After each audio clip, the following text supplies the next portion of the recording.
Hello, I welcome you all once again to my channel Explore Education. I am Dr. Rashmi Singh, Assistant Professor, Department of Education, SS Khanna Girls Degree College, University of Allahabad.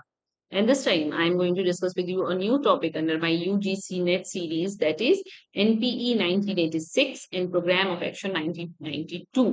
हमने इसके बारे में पढ़ा है और बहुत बार इसका जिक्र मेरे वीडियोस में आया है, लेकिन आज ये वक्त है इसको क्विकली रिवाइज करने का।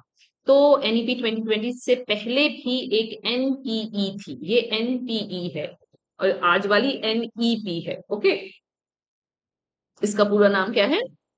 National policy on education 1986। बहुत सारे स्टूडेंट्स इनको कंफ्यूज कर देते हैं, एनपीई एनईपी है ना, ये भूल जाते हैं कि ये पूरी अलग पॉलिसी थी अपने अलग फीचर्स के साथ। अगर इससे और उसके 1992, आज हम इसे इसके 1992 रिवीजन दोनों को पूरी डेप्थ में फिर से कवर करेंगे। तो अगर हम देखें तो why this topic matters because NP 1986 independent India की दूसरी मेजर नेशनल एजुकेशन पॉलिसी थी। पहली कौन सी आई थी? पहली 1968 में आई थी, कोठारी कमीशन की रिकमेंडेशंस पर बेस्ड थी, एनपीई 1968। फिर दूसरी आती है एनपीई 1986। ये नेट जेआरएफ में अलग से भी पूछा जाता है और एनईपी 2020 के साथ कंपेयर करके भी पूछते हैं, इसलिए दोनों पॉलिसीज का फर्क समझना आपके लिए जरूरी है। इससे आज भी चल रहे कई इंस्टीट्यूशंस और स्कीम्स निकले हैं, जैसे नवोदय विद्यालय जो आज भी एक्टिव है, वो एनपीई 1986 की ही देन है। अगर इसका बैकग्राउंड देखें तो NPE 1986 prime minister Rajiv Gandhi के टाइम में प्रोमलगेट हुई थी। ये 10+2+3 स्ट्रक्चर जो कि कोठारी कमीशन ने 1968 में दिया था को कंटिन्यू करती है। कोई स्ट्रक्चरल चेंज नहीं लाई, बल्कि इंप्लीमेंटेशन और क्वालिटी पर फोकस किया। को थीम इसकी थी कि एजुकेशनल डिस्पैरिटीज को कम किया जाए और इक्वल अपॉर्चुनिटीज दी जाए, खासकर विमेन को, शेड्यूल कास्ट और शेड्यूल ट्राइब्स को। इसने एजुकेशन स्पेंडिंग के को जीडीपी का 6% करने का टारगेट भी रखा, हालांकि वो आज तक अचीव नहीं हुआ है, जो कोठारी कमीशन ने भी सजेस्ट किया था, लेकिन डिकेड्स तक आज तक अचीव नहीं हो पाया। तो की फीचर वन अगर इसका देखें तो ऑपरेशन ब्लैक बोर्ड सबसे फेमस, इसका जो लॉन्च रिकमेंडेशन था वो ऑपरेशन ब्लैक बोर्ड, बहुत पूछा जाता है। ये एनपी 1986 की सबसे फेमस स्कीम है, 1987 में लॉन्च हुई थी ये। मकसद इसका क्या था कि हर प्राइमरी स्कूल को मिनिमम बेसिक फैसिलिटीज दी जा सके, कम से कम 2 बड़े कमरे, हर मौसम में यूज होने लायक, ब्लैक बोर्ड हो, चार्ट हो, मैप्स हो और टीचिंग मटेरियल हो और टीचर्स हो जितने जरूरी हैं। ये खासकर रूरल एरियाज के उन स्कूल्स के लिए था जिनके पास ये बेसिक इंफ्रास्ट्रक्चर भी नहीं थी। बाद में 1992 के प्रोग्राम ऑफ एक्शन ने इसको अपर प्राइमरी लेवल तक भी एक्सटेंड कर दिया और रिक्वायरमेंट को 3 क्लासरूम्स और 3 टीचर्स तक बढ़ा दिया था। इसका जो की फीचर टू था जो आज भी चल रहा है वो है नवोदय विद्यालय।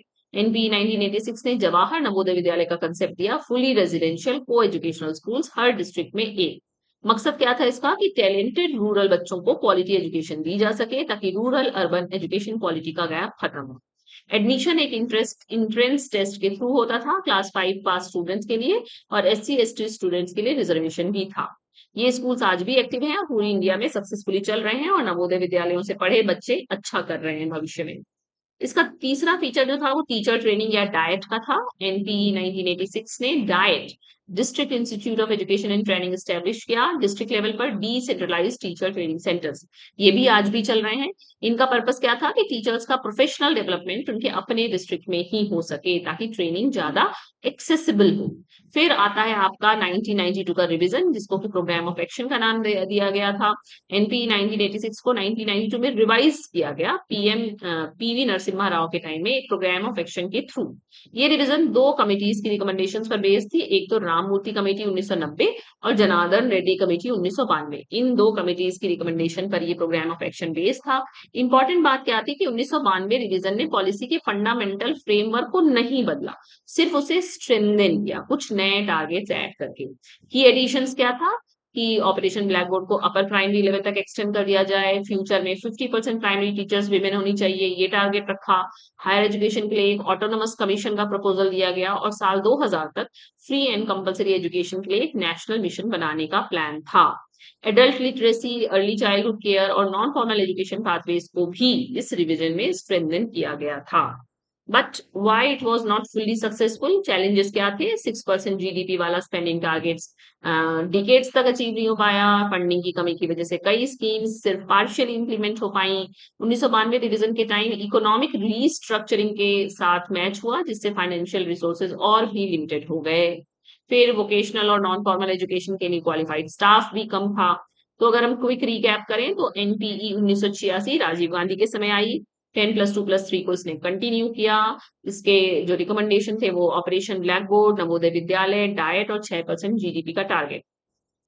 जो प्रोग्राम ऑफ एक्शन 1992 में आ रहा है पीवी नरसिम्हा राव के समय, वो राममूर्ति 1990 और जनार्दन रेड्डी कमेटी 1992 के रिकमेंडेशन पर बेस्ड था। फ्रेमवर्क सेम रखा लेकिन स्ट्रेंथन किया।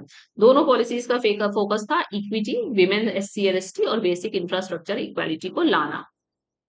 तो अगर आपको एनपी 1986 और पीओए 1992 क्लियर हो गया हो तो आप कमेंट सेक्शन में लिख सकते हैं कि yes it is clear now.